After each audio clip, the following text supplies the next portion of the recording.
حضور غوث الثقلین پیران پیر روشن ضمیر محبوب سبحانی قطب ربانی شہباز لامکانی قندیل نورانی الحسنی والحسینی شیخ عبد القادر جیلانی حضور غوث اعظم رضی اللہ تعالی عنہ کے ساتھ تو ذکر غوث الورا سے ہم اپنے قلوب و اذہان کو منور کریں گے۔ دعا ہے مالک لم یزل مجھے حق سچ بیان کرنے کی، مجھے اور آپ کو سن سنا کے اس پر عمل پیرا ہونے کی توفیق عطا فرمائے۔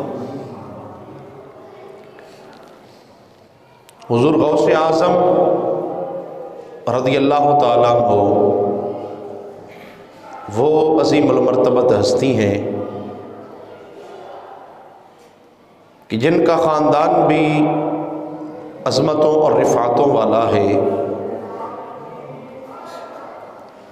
اور پھر حضور غوث اعظم کو اللہ نے جو مقام مرتبہ اور شان عطا کی وہ بھی افضل اور اعلیٰ ہے۔ حضور غوث اعظم رضی اللہ تعالیٰ عنہ نسل کے اعتبار سے حسنی اور حسینی سید ہیں،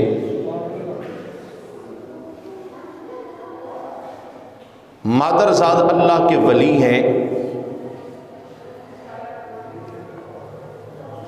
قرآن کریم کے 15 سپارے حضور غوث اعظم نے اپنی امی جان کے پیٹ کے اندر زبانی یاد کر لیے تھے۔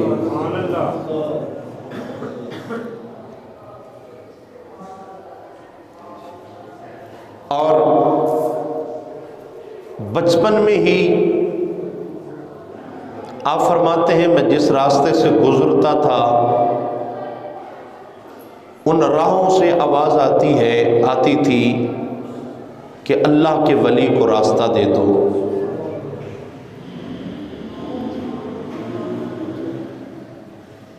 جب میں مدرسے میں پڑھنے کے لیے جاتا تھا، کلاس میں پہنچتا تھا تو کوئی آواز دینے والا کہتا تھا کہ جگہ خالی کر دو، اللہ کا ولی آ گیا ہے۔ آپ کی امی جان اللہ کی بہت بڑی ولیہ، والد گرامی المرتبت اللہ کے بہت بڑے ولی، نانا جان اللہ کے بہت بڑے ولی، پھپھی جان اللہ کے بہت بڑے ولی،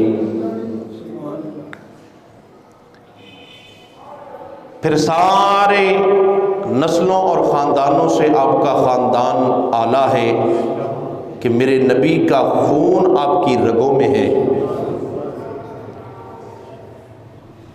حضور غوث اعظم رضی اللہ تعالیٰ عنہ نے پھر بھی کبھی یہ نہیں فرمایا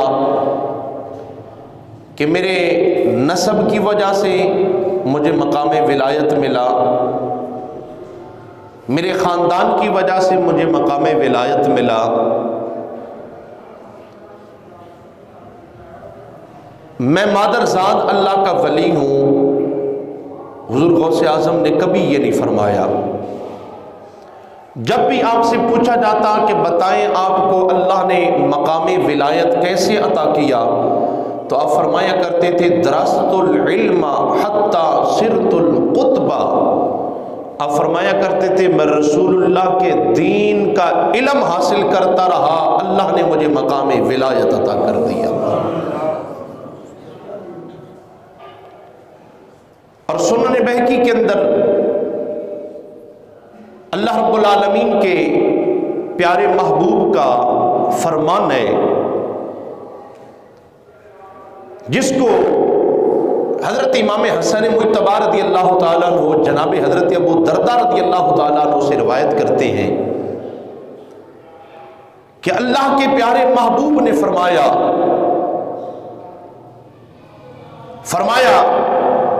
کن عالما، یا تو عالم بننا او متعلما، یا دین کا علم حاصل کرنے والا طالب علم بننا۔ اور پھر فرمایا یا دین پڑھنے والا بن یا دین پڑھانے والا بن۔ تیسرے نمبر پہ اللہ کے محبوب نے فرمایا یا دین والوں سے محبت کرنے والا بن۔ چوتھا اللہ کے محبوب نے فرمایا یا دین کا علم سننے والا بن۔ چوتھا نہ بننا، پانچواں نہ بننا، ورنہ تباہ و برباد ہو جائے گا۔ اور ایک حدیث طیبہ کے اندر ہے اللہ کے محبوب نے فرمایا ان استطاعت کن عالما، میرے آقا نے فرمایا اگر اللہ تجھے استطاعت عطا کرے نا، ہمت عطا کرے، توفیق عطا کرے، تو اللہ کے محبوب نے فرمایا عالم بننا، عالم بننا۔ اور اللہ کے محبوب نے فرمایا آگے دوسرا جملہ اس حدیث طیبہ کا فَإِن لَّمْ يَسْتَطِعْ كُن مُتَعَلِّمًا، میرے آقا نے فرمایا اگر تو عالم نہ بن سکا تو پھر یہ ضرور کرنا کہ دین کا علم حاصل کرنے والا بننا۔ فَإِن لَّمْ تَسْتَطِعْ فَأَحِبَّهُمَا، اللہ کے محبوب نے فرمایا اگر تو عالم نہ بنے یا علم حاصل کرنے والا طالب علم نہ بنے تو پھر فرمایا علم حاصل کرنے والوں اور علم پڑھانے والوں کے ساتھ محبت کرنے والا بننا،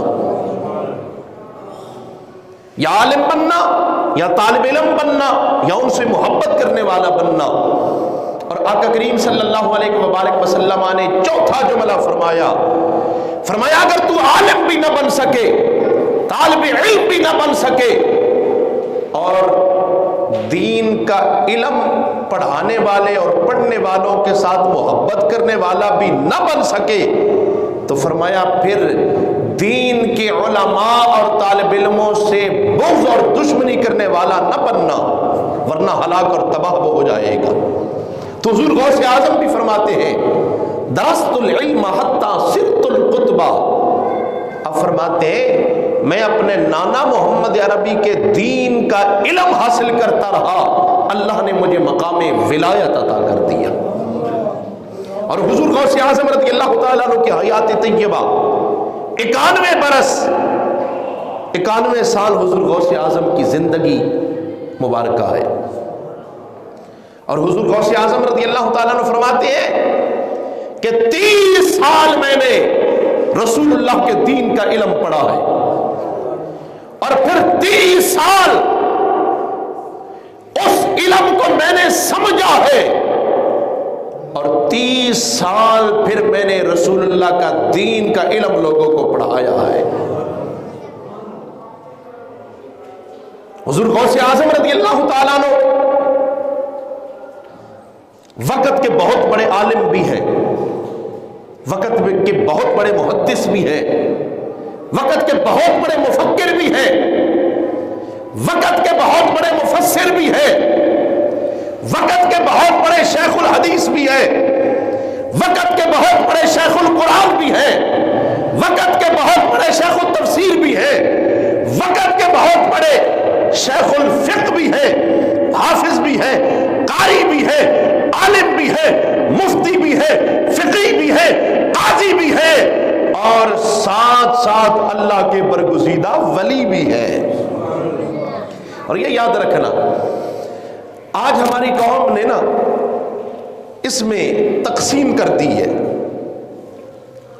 تقسیم یہ ہے کہ ہمارے ہاں یہ بات مشہور ہو چکی ہے کہ جی مولوی اور ہوتا ہے اور پیر اور ہوتا ہے، مولوی کو کیا پتا کہ پیر کیا ہوتا ہے، یہ ہماری عوام میں مشہور ہو چکا ہے۔ اور وہ جو جاہل دکاندار ہے نا انہوں نے یہ بات مشہور کر رکھی ہے، انہوں نے یہ بات مشہور کر رکھی ہے کہ جی پیر اور ہوتا ہے، طریقت اور ہوتی ہے اور عالم دین اور ہوتا ہے۔ یہ بات یاد رکھنا جو پیر عالم نہیں وہ اللہ کا ولی نہیں، وہ ولی نہیں ہے، ولا تو ہوگا ولی نہیں ہے۔ ولا وہ بجلی کا ولا ہوتا ہے نا، جس کے ساتھ جا کے بندہ قریب جائے تو کرنٹ لگتا ہے اور بندے کو تباہ و برباد کر دیتا ہے۔ اور ولی وہ ہوتا ہے جو اپنے دامن کے ساتھ لگا کے رسول اللہ کے دین کا خادم بنا کے سیدھا رب کی جنت میں لے جاتا ہے۔ اور حضور غوث اعظم رضی اللہ تعالیٰ عنہ تو جب تک مہر نہ لگائے بندہ ولی بنتا نہیں۔ غوث اعظم سرکار جب تک مہر نہ لگائے بندہ ولی بنتا نہیں۔ تو حضور غوث اعظم تو فرماتے ہیں کہ میں رسول اللہ کے دین کا علم حاصل کرتے کرتے اللہ نے مجھے مقام ولایت عطا کیا ہے۔ اور حضور غوث اعظم رضی اللہ تعالیٰ عنہ کے وقت کے بہت بڑے محدث اور بہت بڑے حدیث کا علم رکھنے والے اور اسماء الرجال پہ بہت جن کا کام ہے، حضرت محدث ابن جوزی بہت بڑے عالم ہیں، بہت بڑے عالم ہیں، حدیث میں بہت زیادہ کام کیا ہے انہوں نے، حدیث کی سند کے اوپر، کہ حدیثوں کو نکھار کے اس امت کے سامنے پیش کیا کہ حدیث ضعیف ہے یا معتبر ہے، حسن ہے یا اس پہ عمل نہیں کیا جا سکتا۔ حضرت محدث ابن جوزی بہت بڑے عالم ہیں، اور حضور غوث اعظم رضی اللہ تعالی عنہ کا ایک مرید حضرت محدث ابن جوزی کا شاگرد ہے۔ کبھی کبھی ایسا معاملہ بھی ہو جاتا ہے، حضور غوث اعظم کا مرید ہے اور محدث ابن جوزی کا شاگرد ہے۔ غوث اعظم کا مرید محدث ابن جوزی کا شاگرد اپنے استاذ کو کہنے لگا، استاد جی میرے ساتھ چلے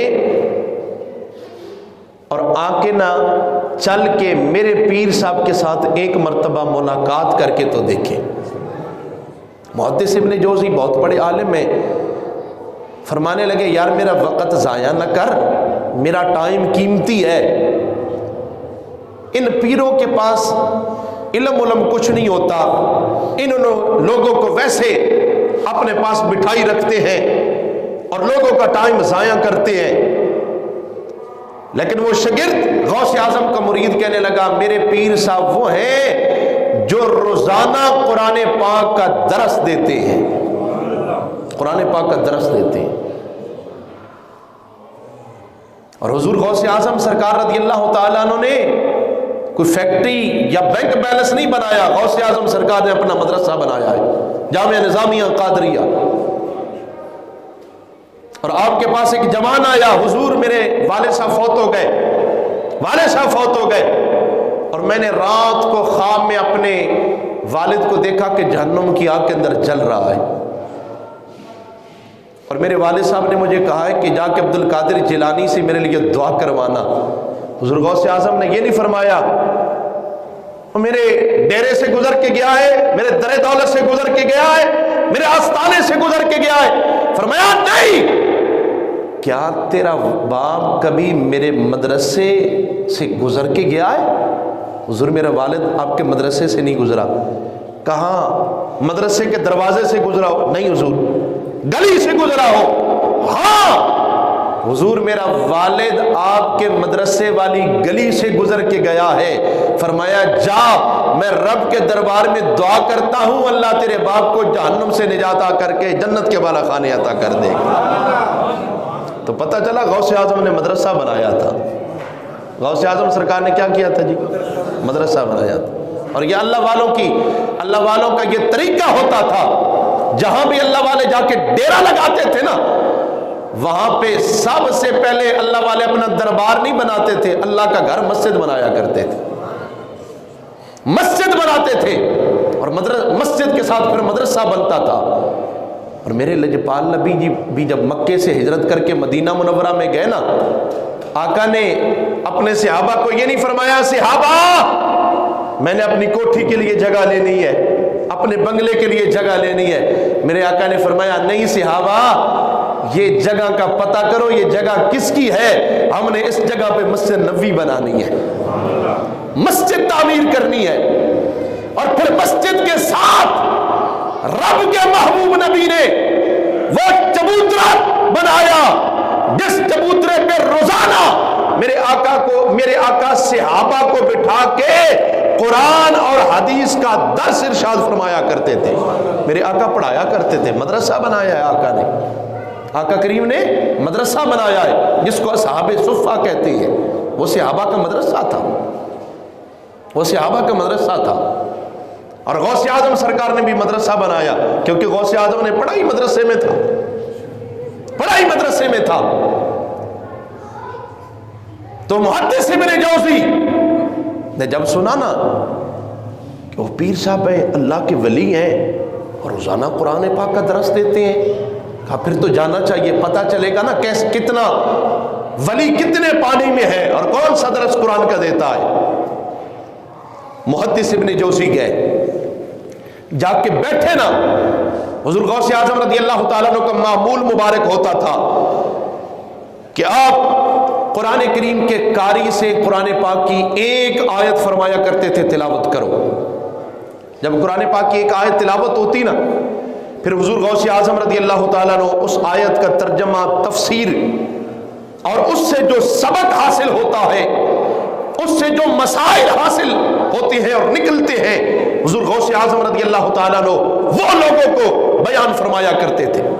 اور اس وقت لاؤڈ سپیکر نہیں ہوتا تھا, 40 ہزار کا مجمع ہوتا تھا, 70 ہزار کا مجمع ہوتا تھا حضور غوث اعظم کے سامنے حضور غوث اعظم کا درس سننے کے لیے. اور بغیر سپیکر کے حضور غوث اعظم رضی اللہ تعالیٰ عنہ درس دیتے تھے, اور جتنی آواز پہلے بندے کو آتی تھی اتنی آواز آخری بندے کو بھی آیا کرتی تھی, اتنی آخری بندے کو. قاری صاحب نے قرآن پاک کی ایک آیت پڑھی, حضور غوث اعظم رضی اللہ تعالیٰ عنہ نے نا اس آیت مقدسہ کی تفسیر بیان شروع کی. ایک تفسیر کو بیان کیا, محدث ابن جوزی کہتے ہیں اس تفسیر کا علم مجھے بھی ہے. دوسری بیان کی, کہا مجھے پتا ہے. تیسری بیان کی, کہا مجھے پتا ہے. یہاں تک کہ غوث اعظم سرکار نے 12 تفسیریں بیان کی.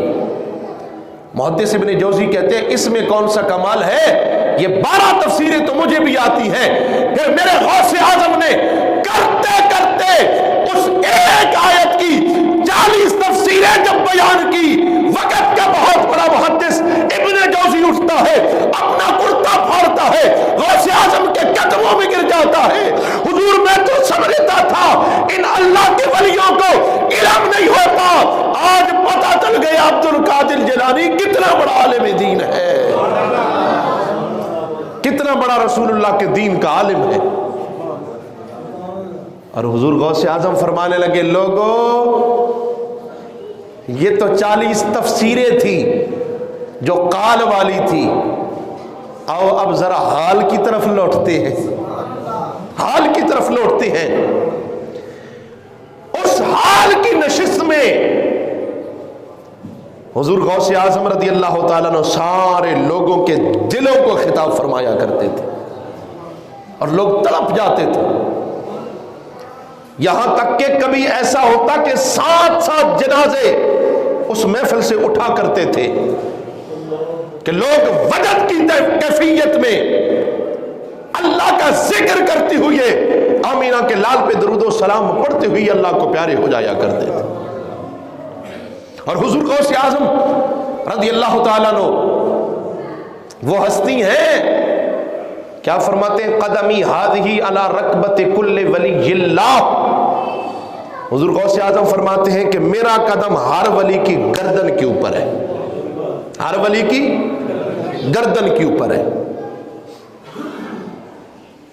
حضور غوث اعظم رضی اللہ تعالیٰ عنہ کا قدم ہر ولی کی گردن کے اوپر ہے. یہ غوث اعظم سرکار کو یہ شان ملی کیسے, یہ مقام ملا کیسے؟ تو امام اہل سنت امام شاہ احمد رضا خان فاضل بریلوی رحمت اللہ تعالی علیہ نے فتاوی رضویہ شریف کی 28ویں جلد میں لکھا ہے,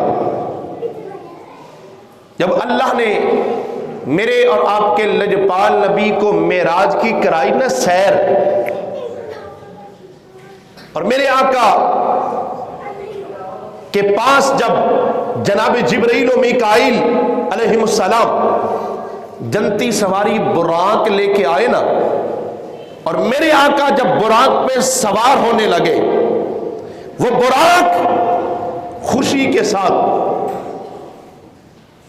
وجد میں آ رہا ہے، پھول رہا ہے، بڑھ رہا ہے، بڑھ رہا ہے، پھول رہا ہے، خوش ہے نا کہ آج رب کا ماہی میری پیٹھ پہ سوار ہونے لگا ہے۔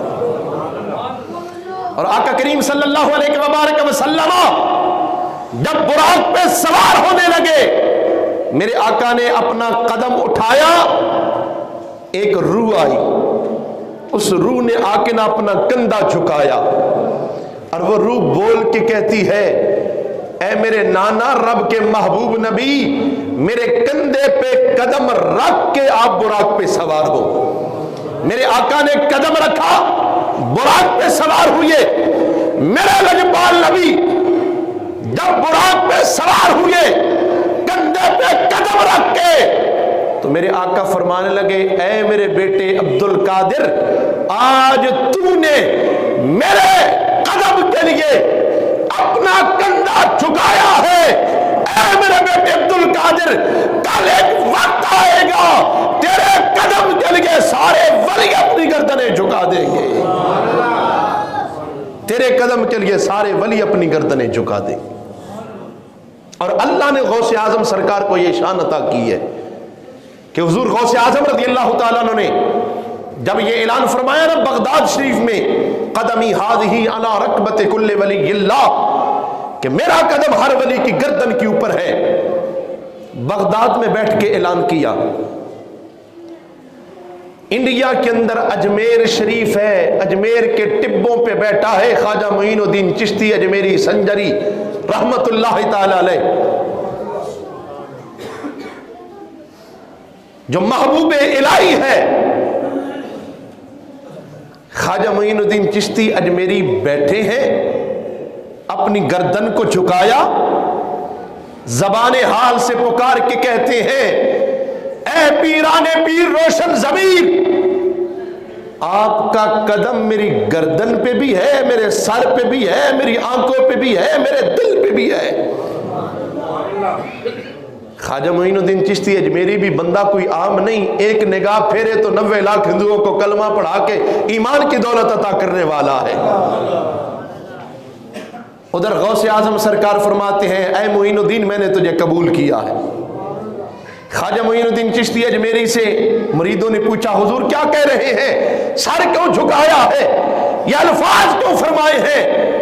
فرمایا بغداد میں بیٹھے پیر عبد القادر جیلانی نے اعلان کیا ہے، قدمی ہذہ علی رکبت کل ولی اللہ، کہ میرا قدم ہر ولی کی گردن کے اوپر ہے۔ میں نے ادھر اجمیر میں بیٹھ کے آواز کو سنا ہے، اور میں نے قدم صرف گردن پہ نہیں اپنے سر پہ بھی قبول کیا ہے، اپنی آنکھوں پہ بھی قبول کیا ہے، اپنے دل پہ بھی قبول کیا ہے۔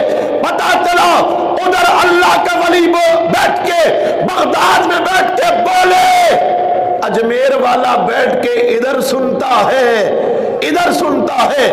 یہ اللہ کے ولیوں کی شان ہے تو رب کے محبوب کی کتنی شان ہوگی؟ ہیں دونوں سید زادے، رب کے محبوب کی اولاد میں سے ہیں، جس اولاد کا اتنا مقام ہے ان کے نانے کی کتنی شان ہوگی۔ اور غوث اعظم سرکار سے مریدوں نے پوچھا، حضور کس کو قبول کر رہے ہیں؟ فرمایا ادھر میں نے اعلان کیا، اجمیر میں بیٹھے معین الدین نے اپنا سر جھکایا، میرا قدم گردن پہ بھی قبول کیا، اپنے سر پہ بھی قبول کیا، آنکھوں پہ بھی قبول کیا، دل پہ بھی قبول کیا، میں نے معین الدین کو قبول کر لیا ہے۔ ادھر اللہ کا ولی بولے تو وہ سنتا ہے، وہ بولے تو ادھر والا سنتا ہے۔ اللہ نے ولیوں کو یہ شان عطا کی ہے، ولیوں کو یہ شان عطا کی ہے۔ ولی قبر میں بھی سنتے ہیں، اور میاں صاحب تو فرماتے ہیں، ولی اللہ دے مردے ناہی اتے کرتے پردہ پوشی، کی ہویا دنیا اتو ٹر گئے نال خاموشی۔ اور اپنے ماننے اور چاہنے والوں کو کی آواز کو بھی سنتے ہیں، اور مشکل کے وقت مشکل کشائی بھی اللہ کے فضل سے فرماتے ہیں۔ بصرہ کا شہر ہے، وہاں پہ ایک بندے نے ایک بندے کو قتل کر دیا، کیس قاضی کے پاس اور وقت کے بادشاہ کے پاس چلا گیا۔ بادشاہ نے اعلان کیا جو قاتل ہے نا، جس نے قتل کیا ہے، کل اسے پھانسی پہ لٹکایا جائے گا۔ تیاریاں ہو گئی، بادشاہ بھی پھانسی کے وقت پہنچ گیا، پھندا بھی تیار ہے، جلاد بھی تیار ہے، پھانسی دینے کے لیے تیار ہے، پھانسی والا بندہ بھی موجود ہے۔ جب اس کے گلے میں رسا ڈالا نا، رسا کھلا ہے، گردن اس کی چھوٹی ہے کمزور۔ بادشاہ کہنے لگا اب کریں تو کریں کیا، اعلان بھی کر دیا ہے اگر صبح تک بندہ پھانسی کے پھندے پہ نہ لٹکایا تو میری عزت کا مسئلہ بن جائے گا، لوگ میرے خلاف ہو جائیں گے، لوگ ہمارے خلاف باتیں کریں گے۔ اپنے سپاہیوں کو کہا جلدی چلو، بصرے کی گلیوں میں نکلو، کسی بندے کو تلاش کر کے لاؤ جس کے گلے میں پھانسی کا پھندا فٹ ہو جائے، اسے پھانسی پہ لٹکا دے تاکہ عزت بچ جائے۔ وہ سپاہی جا رہے ہیں، گلی میں دیکھا ایک موٹا تازہ جوان جا رہا ہے، اے غوث اعظم کا ملنگ، آئے ہر مہینے غوث اعظم کی 11ویں دیوانے والا، اسے دیکھا۔ وہ سپاہی کہتے ہیں بندہ ٹھیک ہے، فٹ ہو جائے گا، فٹ ہو جائے گا، فٹ ہو جائے گا۔ کہا کیا کہتے ہو؟ کہا تجھے بعد میں بتائیں گے، چل بادشاہ نے تجھے طلب کیا ہے۔ بادشاہ کے پاس لے کے گئے، بادشاہ نے کہا قیدیوں والا لباس پہناؤ، پھانسی کے پھٹے پہ سے کھڑا کرو۔ جب کھڑا کیا، وہ کہنے لگا میں نے کیا کیا ہے، مجھے پھانسی پہ کیوں لگانے لگے ہیں؟ بادشاہ کہنے لگا ان باتوں کو چھوڑ، باتوں کا وقت نہیں ہے، یہ قاتل کھڑا ہے، اس کے گلے میں پھانسی کا پھندا فٹ نہیں ہو رہا تھا، تیرے گلے میں فٹ آ گیا ہے، اس کی جگہ پہ تجھے پھانسی دینے لگے ہیں۔ وہ کہنے لگا اچھا یہ بات ہے، مجھ پہ ظلم کرنا چاہتے ہیں، جبر کرنا چاہتے ہیں، زیادتی کرنا چاہتے ہیں۔ جانتے ہو میں کون ہوں؟ جانتے ہو میں کون ہوں؟ کہا اس بات کو چھوڑ، تو کون ہے؟ کہا یہ بادشاہ یاد رکھنا، ہر مہینے غوث اعظم سرکار کی 11ویں دیوانے والا ہوں، غوث اعظم کا ملنگ ہوں۔ بادشاہ تو جتنی ہمت کرنی ہے کر لے، میرا غوث مجھے ناحق پھانسی پہ لٹکنے نہیں دے گا، ناحق نہیں لٹکنے دے گا۔ بادشاہ کہنے لگا یہ کیسے ہو سکتا ہے، تو ہمارے قبضے میں ہے۔ کہا جو تمہارے قبضے میں ہے وہ تم کر کے دیکھو، جو اللہ کے ولی کے قبضے میں ہے وہ کر کے دکھائے گا۔ پھانسی پہ پھندے پہ لٹکایا، پھٹا کھینچنے لگے، ادھر سے رسا ٹوٹ گیا، رسا بدلا، دوبارہ پھٹا کھینچنے لگے، دوبارہ بھی رسا ٹوٹ گیا، تیسرا رسا تبدیل کیا، پھٹا کھینچنے لگے، تیسرا بھی رسا ٹوٹ گیا۔ بادشاہ کہنے لگا آخر معاملہ کیا ہے؟ کہا اسے اتارو پھانسی گھاٹ سے۔ اسی پوچھا، کہا کیا معاملہ ہے، رسا کیوں ٹوٹ رہا ہے؟ کہا بادشاہ رسا ٹوٹ نہیں رہا، رسا توڑا جا رہا ہے۔ کہا توڑنے والا کون ہے؟ میری پولیس کا عملہ بھی کھڑا ہے، میں بھی ہوں، قاضی بھی ہے، توڑنے والا کون ہے؟ کہا توڑنے والا میرا پیر غوث اعظم سرکار ہے۔ کہا کہاں ہے؟ کہا وہ سامنے کھڑے ہیں، ان کے ہاتھ میں تلوار ہے، جب تم پھٹا کھینچنے لگتے ہو میرے غوث اعظم تلوار مارتے ہیں، رسا ٹوٹ جاتا ہے۔ بادشاہ کہنے لگا اچھا پھر میں غوث اعظم کا دیدار کرنا چاہتا ہوں۔ کہا اگر میرے غوث اعظم کا دیدار کرنا ہے قیدیوں والا لباس پہننا پڑے گا، اس پھانسی کے پھٹے پہ کھڑا ہونے پڑے گا، اپنے گلے میں پھانسی کا پھندا ڈالنا پڑے گا۔ وہ کہتا ہے اگر اس طرح پیر عبد القادر جیلانی نظر آتا ہے تو میں یہ کر لیتا ہوں۔ بادشاہ نے قیدیوں والا لباس پہنا، پھانسی کے پھٹے پہ کھڑا ہوا، پھانسی کا پھندا گلے میں ڈالا، سامنے دیکھا تو میرے غوث اعظم کھڑے، غوث اعظم کھڑے ہیں، اور حضور غوث اعظم آگے آ کے بڑھ کے بادشاہ کو اپنے سینے سے لگا کے بہوں میں ڈال کے پھانسی کا پھندا اتار کے قیدیوں کا لباس اتار کے پھانسی کے پھٹے سے پیچھے لے آتے ہیں۔ وہ مرید کہنے لگا پیرانے پیر یہ بادشاہ تو مجھے پھانسی دینا چاہتا تھا، آپ نے اسے بھی بچا لیا ہے۔ کہا میرے ملنگ تجھے پتا نہیں، جب تجھے پھانسی پہ لگا رہا تھا یہ لباس بھی تیرا تھا، یہ پھٹا بھی وہی تھا، یہ رسا بھی وہی تھا، اس نے تیری نقل اتاری ہے، میں نے اسی بھی پھانسی پہ پھندے پہ لٹکنے نہیں دیا. اس نے نقل تیری اتاری ہے, نقل تیری اتاری ہے. تیرے جیسا لگ رہا تھا, وہ تو اتنے لجپال ہیں. لجپال پریتا نو توڑ دے نہیں, جدی باں پھڑ دے انہوں چھوڑ دے نہیں. اور لجپالوں کے ہاتھوں میں ہاتھ دے. آپ کو پتہ ہے, میں ایک بات ضرور کہتا ہوں, ہم اہل سنت ہیں, ایک نمبر ہیں, ایک نمبر کو ماننے والے ہیں. یہ 2 نمبر پیروں سے ہمارا کوئی واسطہ تعلق نہیں, نہ ان کا ہمارے ساتھ کوئی واسطہ تعلق ہے. ہم ان اللہ کے ولیوں کو ماننے والے ہیں جو شریعت مطہرہ کی پاسداری کرنے والے ہیں, جو شریعت مطہرہ کے پابند ہے. جو پیر نماز نہ پڑھے وہ پیر تو ہو سکتا ہے, پیر نہیں ہو سکتا. جو پیر ماہ رمضان شریف کے روزے نہ رکھے وہ پیر تو ہو سکتا ہے, پیر نہیں ہو سکتا. جو رسول اللہ کے دین کے ساتھ محبت اور پیار نہ کرے وہ پیر تو ہو سکتا ہے, پیر نہیں ہو سکتا. پیر وہی ہے جو آمنہ کے لال کی شریعت پہ عمل کرنے والا ہے, جو رب کے قرآن کو ماننے والا ہے, آمنہ کے لال کے فرمان کو ماننے والا ہے, اور جس کا سلسلہ طریقت ملتا ملتا آمنہ کے لال محمد عربی سے جا کے ملتا ہو, ہم اس کو پیر طریقت مانتے ہیں. اور ایسے لوگوں کے ہاتھوں میں جب ہاتھ دیں گے, رب کعبہ کی قسم, یہ دنیا بھی آسان ہو جائے گی, یہ اللہ والے قبر میں بھی نہیں بھولیں گے, میدان حشر میں بھی نہیں بھولیں گے. وآخر دعوانا الحمدللہ رب العالمین.